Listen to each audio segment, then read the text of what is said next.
उत्तर प्रदेश विधानसभा का चुनाव बहुत नज़दीक आ चुका है और इसी के साथ चुनावी सरगर्मियां भी बहुत तेज़ हो चुकी हैं। आज ही समाजवादी पार्टी के कुछ नेताओं के आवास पर इनकम टैक्स की छापेमारी हुई है। इसी विषय में आइए समाजवादी पार्टी के नेताओं से कुछ बातचीत करते हैं। समाजवादी पार्टी के नेताओं के आवास पर इनकम टैक्स की छापेमारी हुई है, इसे आप किस तरीके से देख रहे हैं? देखिए, हम लोग तो जनता हैं जी लेकिन जिस तरह की परिस्थितियां हैं, जी जिस राज्य में भारतीय जनता पार्टी हारने लगती है वो विपक्षी और जिससे हारती है उसके नेताओं को बहुत प्रताड़ित करती है। हम इसको इस दृष्टि से देख रहे हैं कि भारतीय जनता पार्टी का उत्तर प्रदेश में सफाया होने जा रहा है, इसलिए वो समाजवादी पार्टी के नेताओं पे छापा डाल रही है। और मैं आपसे कह सकता हूँ कि जिस तरह का माहौल उत्तर प्रदेश में आज है, हम लोग बस और ट्रेन से सफ़र करके आए हैं।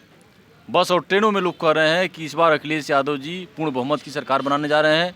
मुझे लगता है 300 पार होगा, कम से कम समाजवादी पार्टी 300 पार पाएगी। और इसी से बौखलाहट, सर्वे की बौखलाहट से भारतीय जनता पार्टी, समाजवादी पार्टी के नेता, समाजवादी पार्टी के कार्यकर्ता, समाजवादी पार्टी से जुड़े हुए लोगों पर छापा डाल रही है। आपने पश्चिम बंगाल में भी देखा होगा कि चुनाव से पहले वहाँ भी छापे पड़ रहे थे और वहाँ परिणाम कैसे आए। योगी सरकार लगातार ये कह रही है कि वो विकास के मुद्दे पर चुनाव लड़ेगी, साथ में धर्म का भी वो उसमें चाशनी लगा रही है। तो आप कितना धर्म का असर आप कितना देख रहे हैं विधानसभा चुनाव में? देखिए, धर्म को सब लोग मानते हैं, ऐसा कोई नहीं है जो धर्म को नहीं मानता है। पूजा पाठ सब लोग करते हैं, सबके घर में मंदिर हैं, सब लोग मंदिर में जाते हैं, पूजा पाठ करते हैं। आज सवाल भूख का है, भय का है और भ्रष्टाचार का है। जिस तरह का भ्रष्टाचार आज उत्तर प्रदेश में है, इस तरह का भ्रष्टाचार कभी देखा नहीं गया है। आप बताइए, एसएसपी रंगदारी मांगता हो और एसएसपी गोली मार के हत्या कराता हो और फरार है और उत्तर प्रदेश की पुलिस नहीं पकड़ पाई।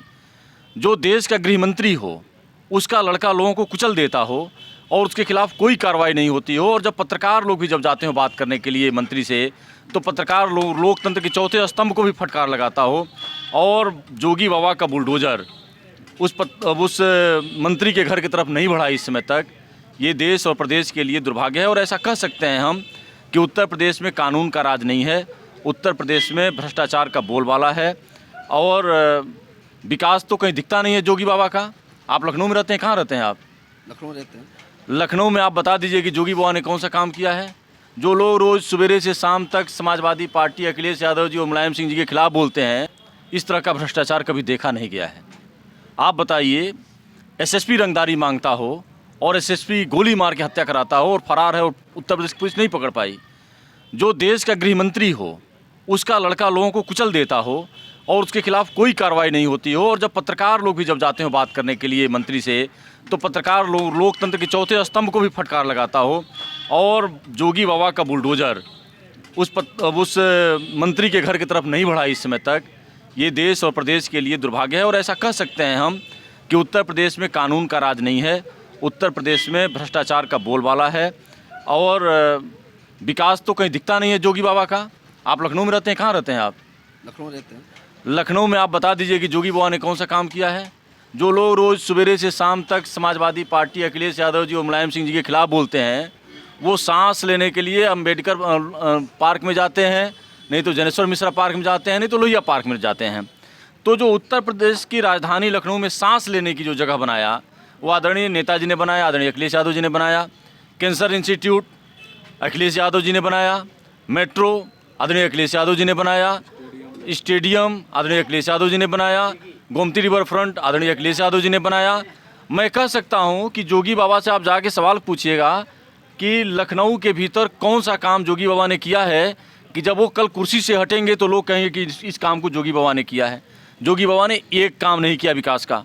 जोगी बाबा सिर्फ बुल और बुलडोजर इसी की राजनीति किए हैं। और बुल को लोग मार के भगा रहे हैं खेतों से, और बुलडोजर को भी 3 महीने बाद लोग हटा देंगे। आ जाएगी समाजवादी सरकार। चलिए, ये बात हुई बुल और बुलडोजर की। हमारे साथ कुछ और लोग भी हैं, हम ज़रा उनसे भी बात करते हैं। भाई साहब, आपकी नज़र में जो ईडी की छापेमारी, इनकम टैक्स की छापेमारी हुई है, उसे आप किस तरीके से देख रहे हैं? देखिए, इसका ये बाबा जी जो हैं पूरी तरह से बौखला गए हैं। पूर्ण बहुमत की सरकार 2022 में समाजवादी पार्टी की बनने जा रही है और लोग पूरे प्रदेश में मन बना चुके हैं। इससे घबराहट में अपने मिशनरियों का गलत उपयोग कर रहे हैं लोगों पे। आप खुद सोच समझ सकते हैं कि इस समय लोगों पे गलत तरीके से जो समाजवादी पार्टी के समर्थक हैं, जो कार्यकर्ता हैं, जो नेता हैं, उनके ऊपर ये कार्रवाई गलत तरीके से की जा रही है। ये पूरी तरह से जनता समझ चुकी है। इसका पूरा रिएक्शन उत्तर प्रदेश में होने जा रहा है और 2022 में पूर्ण बहुमत की सरकार समाजवादी पार्टी की बनेगी। जैसा आप देख रहे हैं कि पब्लिक ये मान के चल रही है कि जो भी समाजवादी पार्टी के नेताओं में पर इनकम टैक्स की छापेमारी हुई है वो कहीं ना कहीं विधानसभा चुनाव में भाजपा की हार को दिखा रहा है। भाजपा हार से परेशान है, इसलिए वो भाजपा सपा नेताओं पर छापेमारी कर रही है।